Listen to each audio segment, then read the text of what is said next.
everybody, you're tuning in to Radar Sense Transformers Edition. We're finally up to More Than Meets the Eye, Part 3. I'm your host, Roger On, and I am joined today by my good friend, Che Broadnax. Hey, Che, how's it going, man? How are you? Doing well. Thanks for asking. I'm excited because I literally just watched this episode, so it's what could be better than watching an episode and then being like, hey, let's talk about this show we just watched. Like, this is literally just, honestly, we don't even have to record this. This is just what friends are supposed to do, and we forgot. Pretty much. Yes. But we're recording it. Yes.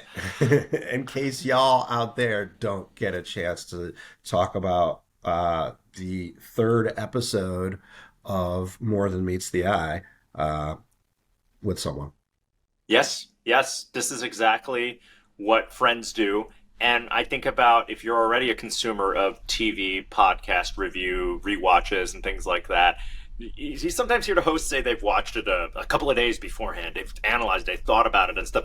I actually think it's really fun, now that we're up to our third episode, to have watched the episode and just sit down and then just go at it, you know? Yeah. So it's fresh. Yeah, it's fresh. I'm excited. We had that recap. We did it, so we're going to dive in right now. Okay, Part 3. So, to our metaphor last week, is this a Return of the Jedi? It's not. No. I was hoping you were going to say that, because as I was watching it, I was like, so I wonder if this is going to be the Return of the Jedi, and I'm like, it's really not.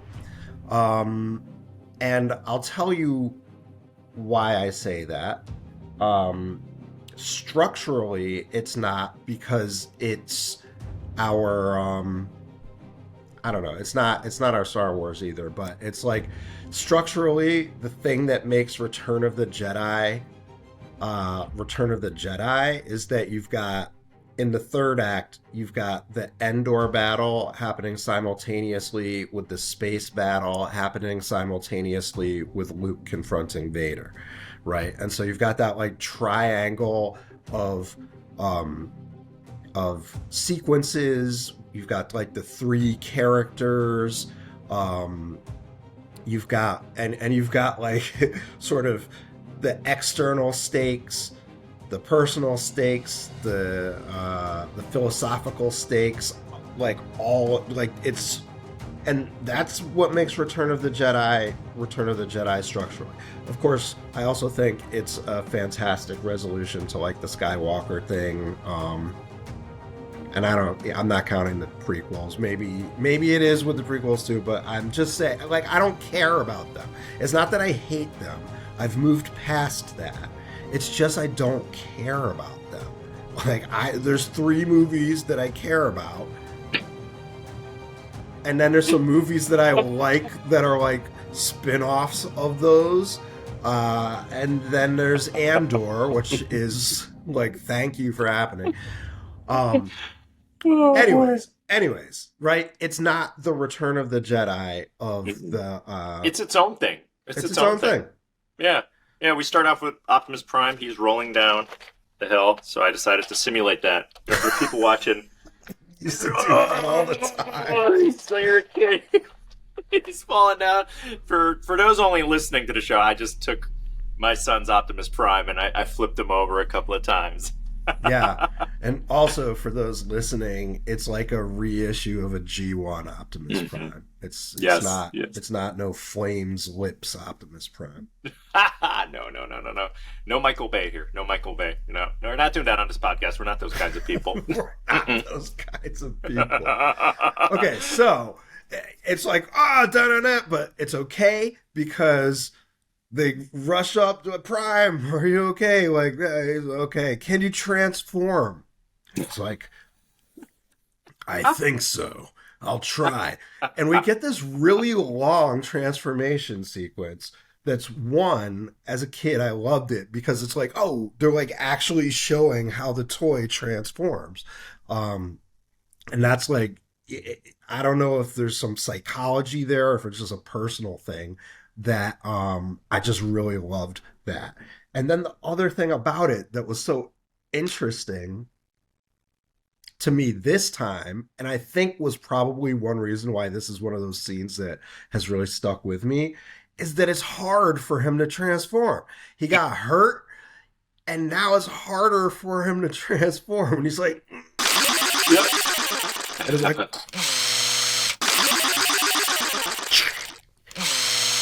it's like a slow. It really stayed with me all this time. Yeah. What you think? The same. I don't like. We noticed a lot of things, and I saw this good term as I was kind of like just gathering information and just thinking about. There's a tiny bit of research, and they had this section on a Transformers Wikipedia called non-final premises. And I really liked that because a lot of stuff happened like that at these initial episodes and things that happened that they don't really show Transformers like half transformed, like, it's a very smooth process usually. It's just fast.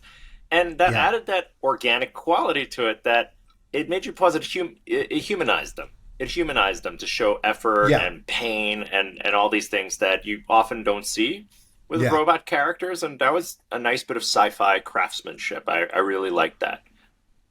Whoa, I think you just blew my mind because, right, I'm thinking about how robots were often portrayed. So, like, this is 1984, and, like, Marvel and Sunbow get the order to, like, tell a story about these toys that are cars that turn into robots. Like they're like they're non-living machines that turn into also non-living machines. And like we'd already had at that point Star Wars, Empire, and Jedi. So we'd already had some very humanized robots, but they're droids. They're specifically droids, right? Not robots. It's some other thing. Oh my god, wait, I gotta stop you right there. Yeah. Roller, he's totally a droid there. He's a droid. He's beep booping, when he, comes out. Yeah. He's chirping. And it's like Prime can understand Roller, and like the show creators, there's no reason for us to need to understand because they can do it through like Prime's performance, and I'm into that. I'm into it. It was a nice bit of character development over there, even though we don't see much of that later. Coming into the series as a kid and just appreciating that charm. Yeah, I was sitting there laughing that they just thought they had defeated the Decepticons. They were making plans for the future. I know. They really thought that was it. And it was like so easy for them to get Bumblebee and Sparkplug out of there. Yep. Like, they're like it was so easy for them to get them out of there that they're just like, yeah, but those Decepticons, that's the end. Yep. Like we can literally crash into a volcano for 4 million years and be essentially fine, but this cave-in, like with Wheeljack's explosive that was set to go off in 60 seconds, like Sparkplug's like, wow, you weren't kidding. That thing really went off in 60 seconds. It's like, why would he be like kidding about how much time is on a timer? But then Wheeljack is like 59.99 to be exact. And it's like, why did you set it like that? Like, why not just go for the full 60? Is that like the translation between astroseconds and Earth seconds? Like, what's going on? That's a good theory. I quite like that theory. And remember Ironhide, he had like a drill hand? Yes. Like, I'm really good at drilling, guys. Yes. He came in over there. And then, nope, Decepticons come out of there. That mountaintop looked really smooth. It looked like an old volcano or something. Yeah, is that where the rubies come from, a volcano? I don't think they are. Yeah, that was really interesting. They kind of got out of there. Now, you're going to laugh. I wrote a note over here. Yeah. The only way to describe it is Ironhide's Fool Run. I said, what is he doing? Yeah. This is worse than Cliff Jumper in the last episode. Yeah. Yep. I wrote some notes about that too. Because like he's going up there and someone's like, the Decepticons are too fast for us in the air. And it's like, aha. Like that's one of those concepts that kind of like floats around here. and then like Ironhide takes off and Bluestreak takes off, and they're like having a conversation, and they're flying like Superman, right? And that's when it struck me, like, what knucklehead was like, we're gonna make the robots fly like Superman, and they're not gonna have any like jet thrusters on them or anything. They're just gonna be like in the air, like, and then like, you know, obviously the Decepticon Seekers can fly because they're jets, but then next to them, like, you gotta have Megatron. He's just, it's like, bro, Megatron, transform into a gun and ride in the cockpit of one of the other jets. That makes sense. Soundwave, transform into your cassette tape player and freaking go into the cockpit. You can ride with Megatron, right? And like Reflector, you too. Like it, but they didn't want to do that, and so they're just like, you know what?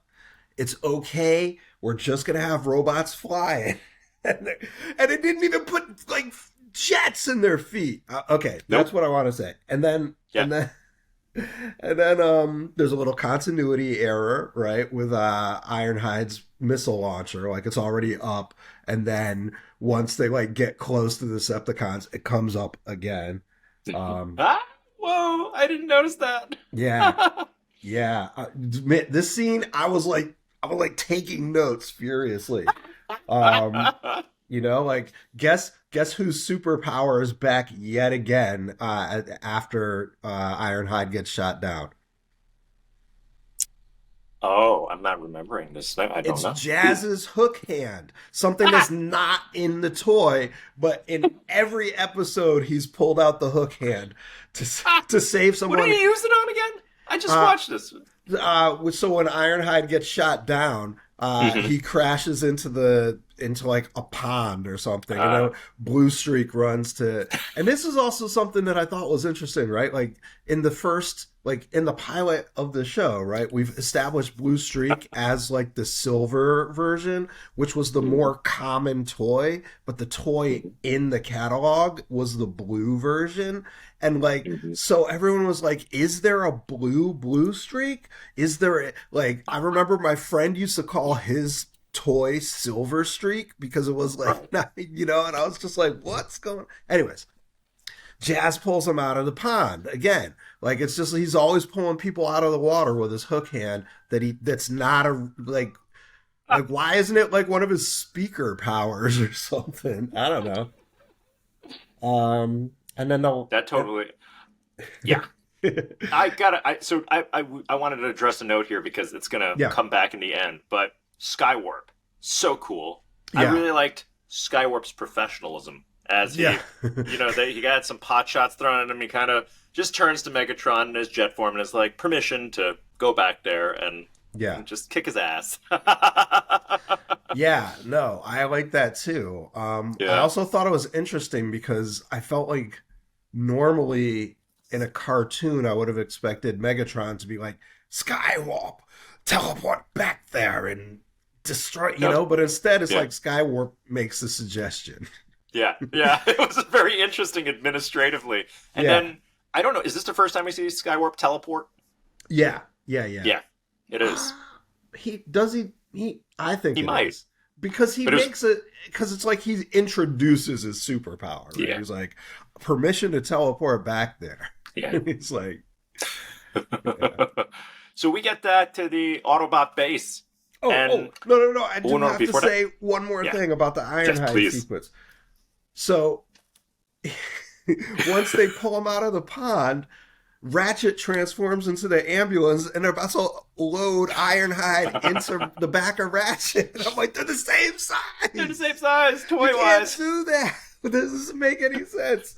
And then like Ironhide's like, oh, that's nothing. I remember one time back on Cybertron. And they're like, oh, not another one of your war stories. And as a kid, I was like so disappointed that I never got to see like Ironhide and Cup just like go back and forth. Because like Cup is obvious. It's like they kill Ironhide in the beginning of the movie. Spoiler. And then immediately that's okay because now we have Cup, who's the same character. Just with a different voice. That's a really good point. Yeah, he just doesn't have a southern accent and a drawl going on. Yeah. It was, Okay. as I was editing, episode 1 and episode 2 of our podcast, I Yeah. went back and I remember we were like, what did they call it? What do Transformers fans call it when the size differential happens? And I was like, mass displacement. Yes. Okay. That's what it is mass displacement. So yeah, So, maybe Ironhide and Ratchet. yeah, they're just like, can you guys just adjust a little bit so that we can Yeah. make this work? Yes, I could fit this, a microwave into another microwave. Yeah. Shift it a little bit. Yeah. Oh, No, it's the crap. same size. The robot Yeah, vacuum that's- cleaner is just activated. I've got to stop all right. that. It's the real world.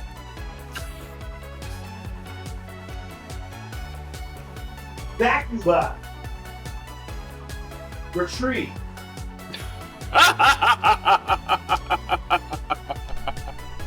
That was very appropriate for a Transformers podcast to tell the Roomba to, command it. Yeah, exactly. It's running low on energon anyway. Okay, so they're back at the base. What happened? So they're taunting Ravage. Poor Ravage. Yeah, poor they're like taunting a dog or a panther. I forget how they. He's both. Yeah, he's kind of both, right? He's kind of both. Yeah, that's so mean. They don't care about you, Lassie. Well, yeah, and then they're just like, what Hound's like, Mirage is like, I'm kind of surprised they haven't tried to rescue him, and Hound's like, they don't care about, I forget what Hound sounds like. Yeah. They don't care, the cons don't care about anyone but themselves, or like, they don't care about, not even their own kind. And it's like, well, I know for a fact that Soundwave is like big into his little cassette babies. So what's the deal, Hound? Are you spreading misinformation? Like, or do you have that misconception? Like, is there like, like what, like, or is that just an inconsistency? And like the shows are just like, it's the evil Decepticons, but they're also like, we need to humanize these characters so that they're interesting. And they just did like. That's such an interesting question you took from that moment. Does Hound believe it? Yeah. I don't think so. I think Hound's just goading him, right? He's just right. Yeah. Right. Yeah. Okay. See, that's good. Well, I mean, it's not good because like. Because it's kind of like prisoner torture. Yeah, exactly. It's a terrible way to treat a captive. So now then, this right? is so ridiculous with the scheme and the key. I know. So like later on, like so, there's some things that happen, but like obviously, Ravage escapes on purpose so that he'll report back. So that it will report back to Megatron, and so we have this weird scene where. Like Ravage transforms and goes into Soundwave, and Soundwave plays it back. But instead of it being the recording of what Ravage hears, it's just Ravage telling Megatron the details. And that is a non-final premise. I loved it though. Yeah, they're just like, well, maybe this works also. And then imagine if Buzzsaw and Laserbeak had voices you could only hear inside Soundwave's chest. Soundwave. Like, it's an interesting concept, too. Mm-hmm. Like, it's like they're not, especially because it's like they're the animal ones, right? So then it's kind of like animals can't talk, but maybe in Soundwave they can. It's like, well, okay, I don't know. I had to rewind that part. Interesting. It was so cool because it was weird and interesting. Yeah. And I didn't remember it from decades ago. Right. Non-final premise that I kind of like that they should have kept. Maybe we should have seen that a little more. Yeah, I really liked it. It's an interesting concept. Did you notice how they said holograms? That nearly every character in that sequence said holograms. I did notice that, and I'm going to tell you exactly why. Until like friggin' we were in 2024, so like until 10 years ago, which for me is like. So for the first 3/4 of my life, I said hologram. Oh, interesting. And like, I don't think anyone ever said anything to me except for like about 10 years ago, I started talking about Gem and the holograms a lot more. And because I was talking about it more, people keep laughing. They'd be like, holograms. And I'd be like, yeah. And I'd be like, hologram. And I didn't even realize like people are like, thought I was saying it weird. I just thought they were having fun with the word. And then someone's Is it like, possible that you heard it in Transformers? yes, it's 100%. It's 100% because that is like the thing that like baked the word into my brain. Oh my god! Or at least that's the theory that like that's why I noticed when they said it. I was like, holograms. I knew I wasn't crazy. Like I know that was a way you could say it. Oh my god! Here I was gonna say, and this is so personal. It's like it's because y'all, I love Gem and the Holograms. Yeah, yeah. And it's something that like it's awesome. I'll do a Gem and the Holograms podcast with you, Roger. Yeah. Oh, nice, nice. See, I didn't get into that when I was a kid, so I've discovered so much. I bet my daughter would like it. But now I'm wondering, how do they say it on that show? Now I want to hear if they say holograms. I'm pretty sure they say holograms. Because I wondered if on Transformers those actors and the writers were like, maybe this was a new concept, and they said, yeah, it totally was. Yeah. I guarantee you they're like, whoa, what's a hologram? Oh, it's like a projection or something. And I'm like, hologram? What do you? And someone's like, yeah, go with hologram. Yeah. Or something. I don't know.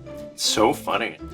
Now, this next part, it's so vicious. Starscream literally just tries to off Megatron. He just tries to kill him in the back. Yeah. And Megatron, and then when it fails, Megatron shoots Starscream, and that's one of the most, like, iconic fusion cannon blasts. Like, his fusion cannon sounds so cool. It's like, it's like so, it really sounds like it's powering up with each shot. And I was like, yo. But before Megatron shoots him, Starscream starts bleeding. And it's just groveling, straight up groveling. And the way he says, I was wrong, is so, it's like, normally his voice is just like, Megatron, like, you failed to lead us to victory. And then he's just like, I was wrong. It was so good. I was wrong, Megatron. Oh, I'm so surprised that this has happened multiple times in just this episode. And wow, how about that nifty energy shield Megatron lifted? Yeah. They he had a pinpoint barrier. Yeah. You know what that's from? What's that from? It's from Macross, but it's from Robotech. Oh, very cool. Very cool. That is nice. I was gonna, you caught me there. I was just gonna be like, pinpoint barrier. Don't know what that is, but I'm just I don't want to roll publicly with it acknowledge it. Well, also because it's like, yeah, that sounds like what that is. Yeah, it's like, it just sounds like, oh, is that the term? Is that like, it makes sense. It's like, it's not a shield that's all around him. It's like just where it needed to be. Bing. One of the podcasts I enjoy, they always point out their mispronunciations and then they stick with it for the duration of the podcast. Yeah. I think I'm going to say hologram now. Nice. I'm going to see if it like is like riding a bike and it just comes back to me. Justin, rewind and roll out. We say hologram here, but outside the podcast, we don't want to be mocked, so we say holograms out there. Exactly. But on this podcast, we're code switching. Yeah, yes, we're code switching. Hound creates the rocket-based hologram.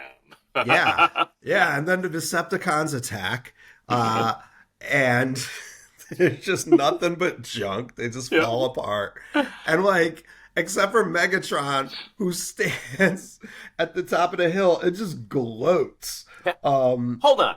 The Autobots have lab coats on. That was hilarious. Yeah, robots in disguise. Like, disguised as giant human scientists made of metal. Like, they don't even have wigs. They just have lab coats on. Yep. Like, the Decepticons are going to fly overhead and be like, oh, do they have, like, 40-foot tall humans here? I don't know. We're new to the planet. Maybe they do. Maybe that's who works at power plants.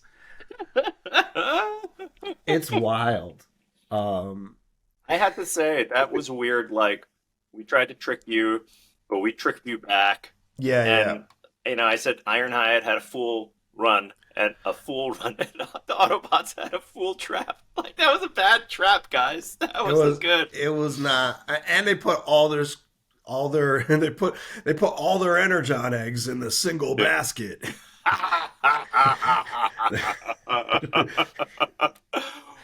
So then, who knew there was a real rocket base, Cape Carlson, that they Yeah. were heading towards? Yeah, Yeah. that Casey Kasem works in the air traffic control tower.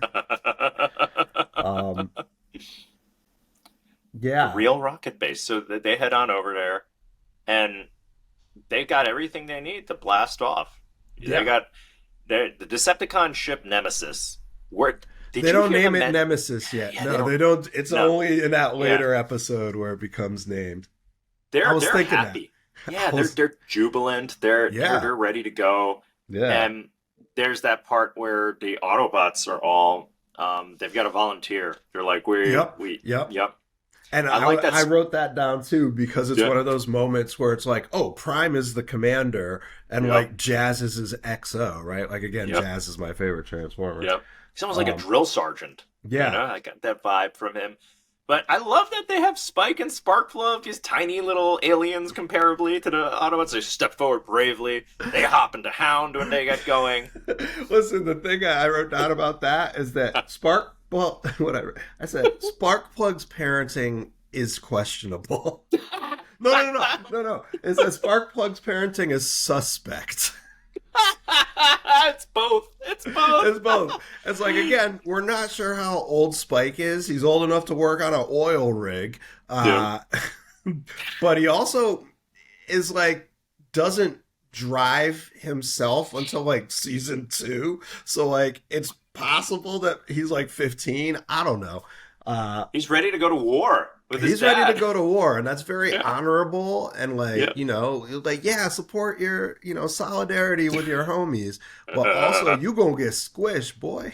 I know. It's like ants fighting like giant, like, Yeah.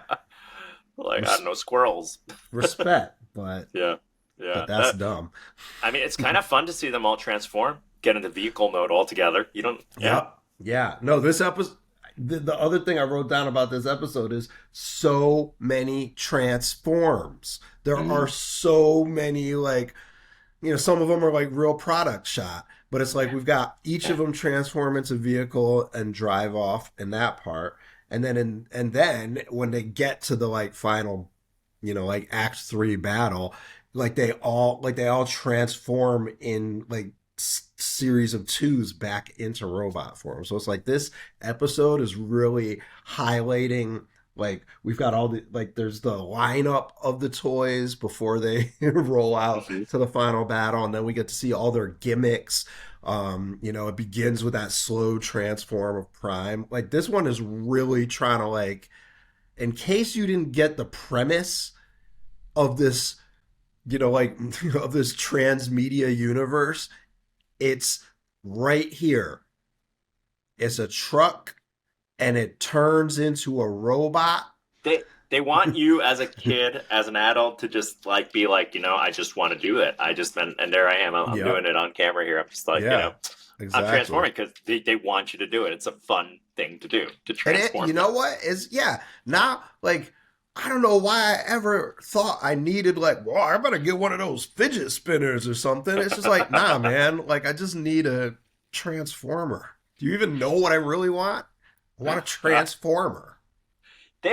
I gotta say, as a parent, it's really upsetting that the new Transformers look just like screen perfect, but they are like origami to transform. I just transformed that Optimus so easily, but like take Mirage over here, and Yeah. I need the instructions to transform him. I don't remember that, like, offhand and such. It's cool that they look that way, but that was nice that they were accessible to the kids. Now I wanted to make Yeah. my second Skywarp call out over here. Nice. Yes, because like, Megatron transforms and he goes into Skywarp's hand this time to Yeah. shoot. Yeah. Yeah. Yeah. I wonder who's going to be your MVP. I know, right? Yeah, gee, I wonder, Clue.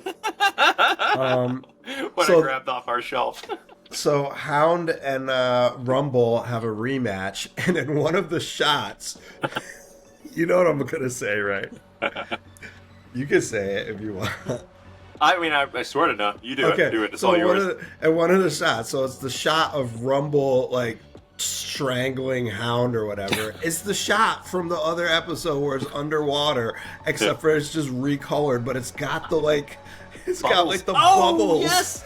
I was wondering what those bubbles were. I was And I'm like, just like, did they just use the same shot? And why did it? How is it colored differently? And then I'm like, wow, did they Is that how it originally looked? And then they put like a blue filter over everything instead of just using blue paint. Like I started like really being like, what good happened? catch, man. Good catch.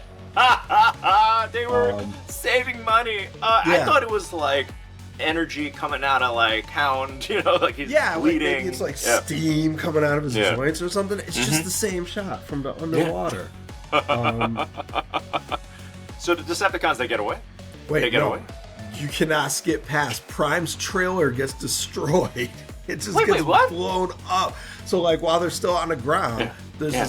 there's like this great Megatron versus Prime battle, but it starts with Prime is standing next to his trailer, which is transformed into the base mode, and like the little like cannon thing is like there. Why am I and not Prime's remembering like, this? I just watched this. Why am I not remembering this? This is you weird. didn't take notes. Yeah. This is cool. Tell me. And Prime's like fire, and Megatron's like, and then like Prime's trailer just gets explodes, No! and then Prime like charges them, and we got just like, and Megatron's fusion cannon gets blasted off his arm, so Prime charges him, and he's like, "It's just you and me now, Megatron," and Megatron comes back. Then you'd better get some help, Prime. And I'm like, oh, these guys have the best trash talk. Yes, like it's like, and it's like a real like. It makes me think about when they made the movie. They're like, how are we gonna get better than the end of like the pilot episodes? And they're like, I know how I'll do it. Megatron, do you really want to throw your life away so recklessly? That's a question you should ask yourself, Prime. Amazing. Just it is so like good. full gladiatorial WWF. Like they're calling each other out. I love it. They have It's so much so fun good. with that. Yeah. Thank you Okay, for so calling then- that out because Okay. I forgot. I don't know why. I guess Yeah. things get busy. So then they get away. The Autobots are like, it's over. It's done. We've lost. Yeah. Let's go back to base and get Bum a out. job. Yeah. Bum out. Why? Bum out. Oh, Autobots, transform and bum out. Why? Oh, okay. So all this Yeah. flying logic, Optimus Prime turns around to Sideswipe and says, "Give me your rocket pack." What rocket pack? I've never seen a rocket pack. I mean, they're flying like Superman. Yeah, exactly. I wrote that down. I was like, Sideswipe's rocket pack. And it's like, okay, well, you know what? They're not that fast when they're flying like Superman. So the rocket pack is like the, it's like the booster packs on Yeah. on a Valkyrie. Yeah, so You right. kind of wonder, is Prime gonna take out the whole ship by himself? No. No, he's not even gonna do anything to the ship. He's getting shot down before anything. Ironhide's full run. Yeah. Autobots full trap. Prime's full run. What? Yeah. The Autobots are desperate in this episode. They're making some rookie mistakes. This is strange. So Starscream again. Coup attempt number 2. Yeah.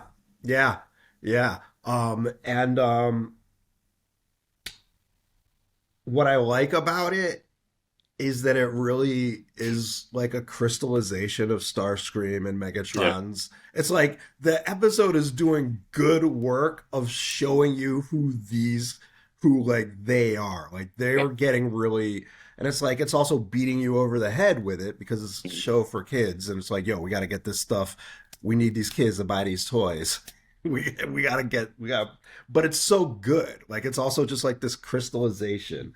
And you like the foreshadowing that comes when I thought that was interesting. Yeah. The dialogue is almost like knowing what we know from Yeah. Transformers the movie, it's Yeah. like, yo, like they Yeah. did good work on that Hmm. movie. Hmm. Like, of like, they're like, okay, let's tie up some of this Yeah. stuff and not just tie up these things that were arcs the whole way through, but like really look to when they're established. Because it's like it's almost like a prophecy is happening. He's like, Yeah. if you destroy me, just know there will always be someone coming to destroy you, or whatever he says. I don't know. I made I that love portion it. up. I love it. It's really cool because I don't think even in modern times you don't like, and I said it in our last episode, but you don't get this treacherous character who just telegraphs his treachery, absolutely telegraphs it. Yeah, yeah. Like the open disdain that these Hmm. two have for each other. Like Yep. it's not just that Megatron's like, "You're an idiot, Yeah. Starscream." It's that Starscream's like, "Oh, the mighty Megatron has led us to defeat yet again." And Yeah. it's like these guys hate each other, Yeah. and yet It's Megatron is juicy. like, it Yeah. is juicy. He's like, Yeah. "Yes, keep your friends close, but keep your worst enemy right beside you." Or so, I guess. Now, how about when Optimus Prime plummets back to Earth? That looked like a Yep. rough landing. Wow. Yo, he got housed, but the note that I wrote down is like all his like homies go to help him, and they're like, "Prime, are you all right?" And he's like, "I'm fine." And they're like, "Let us help you." And he's like, "I said I'm fine." It's Yeah. like, whoa, Yeah. Prime lost his cool. It's Yeah. the only time I've ever seen Yes. him Yes. lose his cool. Uh-huh. It gets a little bit defensive, and Hmm. like, there's perhaps a. This is the lesson that I'm trying to apply to it now in 2024 is that what we see is even the wise, compassionate Optimus Prime, if he's under enough stress, then he's going to be activated. Like Yeah. his Cybertronian nervous system is in fight or flight right now. And so he just I said I'm fine, right? Yeah. Yeah. Normally, when he's chilling, that's not how he would be. Mhm. Um, Mhm. Shows but how far things came for him. Yeah. yeah, yeah. But I don't know what they were thinking when they wrote that. Like, I hope that's like, they're like, yeah, he's going to be like, or maybe they were just like, he's such a Marlboro man that like, that it's actually annoying to him that like his home, like that, I hope would not be what it was, but it could have been. It's interesting to see the germs of everything, the seeds of like where these ideas came from, and perhaps Optimus Prime is too perfect moving forward, you know? And this is Yeah. nice to see. Yeah. Yeah, Yeah. exactly. Like, because also, not only did he just plummet to Earth and get like all jacked up, but Yeah. like that was the last shot at Yeah. stopping the Decepticons. So he's Oh, was also it the got last this. shot? Was it the last shot We'll when find they asked, out when we where's come back from this bathroom break. Can I go to the bathroom? Yeah, yeah, dude, please go. Pausing, and we're back. I just went to go get some water, and both are refreshed again. It is good to stay hydrated when you're doing podcasts. You need it for voice. Don't overdo it when you're doing podcasts. So Yeah, hydrate we or were, dihydrate. yes, we were realizing that one of the Autobots is missing. It's our pal who wants to go back home to Cybertron, Oh, Mirage. of course, that's why you've got Mirage out. Yeah, so Mirage shows up, and what's interesting for me watching this is I always forget whether he actually is trying to stow away to go back to Cybertron or not. Yeah. Right? So I'm watching, and it turns out, oh yeah, he's just there to like sabotage the plan. Takes advantage of the chaos caused by the coup in the Decepticon ranks and just shoots the crap out of the controls. And then, things start going haywire. Mirage is ready to bail out, and he's in front of this door. I just want to say this. He's in front of this door that's like kind of like a trapezoid shape or whatever, like triangular, and the God, door has this design. I don't know why this like stands out to me every time. And the door has this design that's kind of like it really looks like the door's going to open in three sections, like, but Yeah. instead it just goes, it's just like a single thing that goes up. And I'm just like, huh, did that just happen? And Missed opportunity. I had to rewind because I'm like, I'm sure, because I'm like, I swear that door had to open like that. And I watched it, and I'm like, so weird. Anyways, he bails out. Um, there's other funny stuff about it. And then the Well, Decepticons are hold on. like, Hold okay, on. yeah, This okay. guy comes and uses fire extinguisher. Skywarp again. Okay, okay. All right, I have to change my vote for MVP to Skywarp now, too. I had another one. It was a stealth campaign done by, a political lobbying group. Yeah. Yeah. It was they really they really came out of nowhere on that one. Yeah, we got a lot of warp jokes here. Yeah, yeah. I mean, just those little things did it for me because the Decepticons you notice are, Yeah. fighting with each other. But I said, that guy Skywarp, he's really helping out. It's just- Again, the yeah, consummate professional. yes, yeah. He's a professional Decepticon. So Nice. that was so Mirage. He gets out of the doomed ship as it Yeah. crashes into the ocean, and he's got a parachute. When he lands with a Yep. parachute, Yep. did you notice it? No, no. What happened? It just falls back as a solid metal object. It's like a Cybertron it's like a Oh my god. robot parachute. It's not even cloth.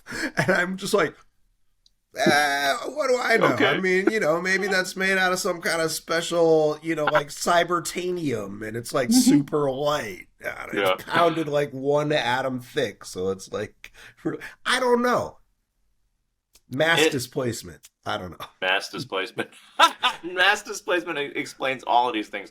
So I love that sound of them all cheering. It suddenly got very crowded. Yeah. Well, and then they've got this moment where they have like the end of the episode punchline. But what Yep. I really like is that it's not the end of the episode. Yep. And it's not even the end of the scene. It's just Nope. like a moment of levity Yeah. after like some heavy stuff went down. And then And they're the like, punchline to review it is, yeah, "Gee, Mirage, I didn't know you wanted to go home that bad." yeah, yeah. I wish you invited the rest of us. And then he's like, I'm sorry, the ship was full or something. I don't know what he said. I went, it's too bad. All I wrote down was punchline instead Yeah. of writing down what the punchline was because Good banter. it's Yeah. pretty good, especially Yeah. for like a 1984 kids cartoon. Yeah. So Um, our favorite thing came back. The the journal. journal, yes. Yes. Talk to me about the journal.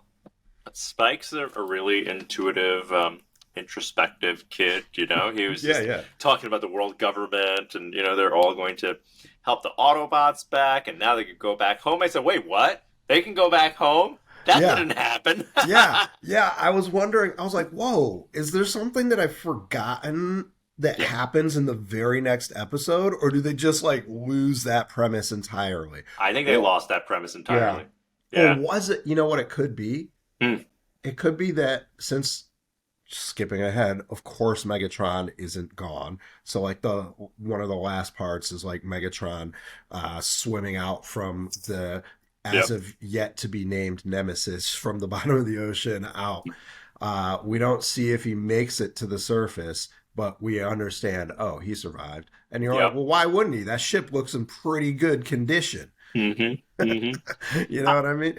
Um, It was and so cool. Yeah, that yeah, that was their undersea base. Like the yeah, Autobots were in a mountain, but they were yeah, underwater. and they were underwater. It's like Hmm. cool. And maybe it's because the Decepticons wind up attacking something that the Autobots are like, oh, I guess we can't go back to Cybertron because now we let these jackwads here. But no, something I thought was funny was like Spike is like, uh, all the countries of the world have decided to like chip in to like help the Autobots get back to Cybertron. It's probably the first time all the governments have agreed on anything. And I was just like, whoa, did this episode end with world peace almost? Like, or at least like the hope of world peace. I was like, that's pretty big. And also it makes sense. Like if aliens come and have a war on your planet, you might start like you might You get would hope. over some of your I more don't know. petty squabbles, but maybe With not this generation. with this generation. Yeah, I don't know. By that you mean like our parents' generation who are still have far more influence than Yeah. perhaps they should. 2024. Don't know if aliens showed up, I mean, maybe that's would what we team up. need.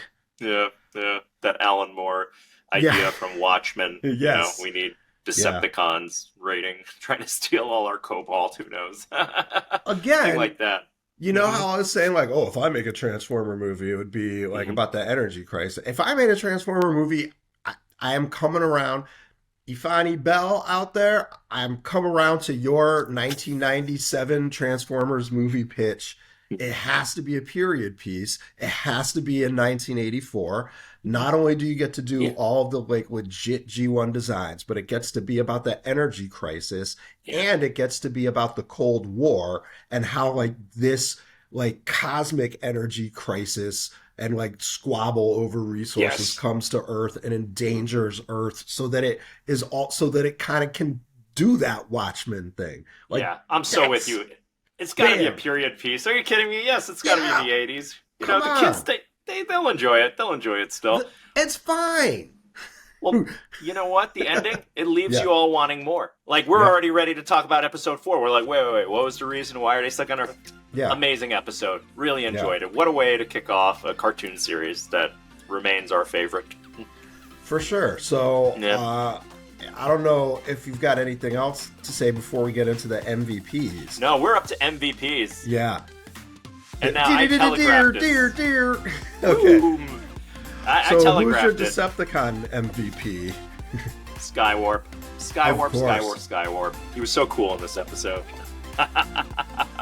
You know, I was gonna say Ravage, based on because also in the like end fight, Prime's got Megatron by it's like give it up Megatron or something, and then like Ravage like knocks him off of Megatron, and then Megatron's like Decepticons, you know, whatever, we're leaving, like back to Cybertron. I was like, oh, Ravage with the save, like What? That's a good one. But Skywarp's fire extinguisher, that was the final thing. I was like, okay, it's gotta be Skywarp. Skywarp for the win. Oh man, we got to get as much Skywarp in these early seasons for the movie and stuff. And I don't think he ever gets someone. So, who's your Autobot MVP? This is a tough one.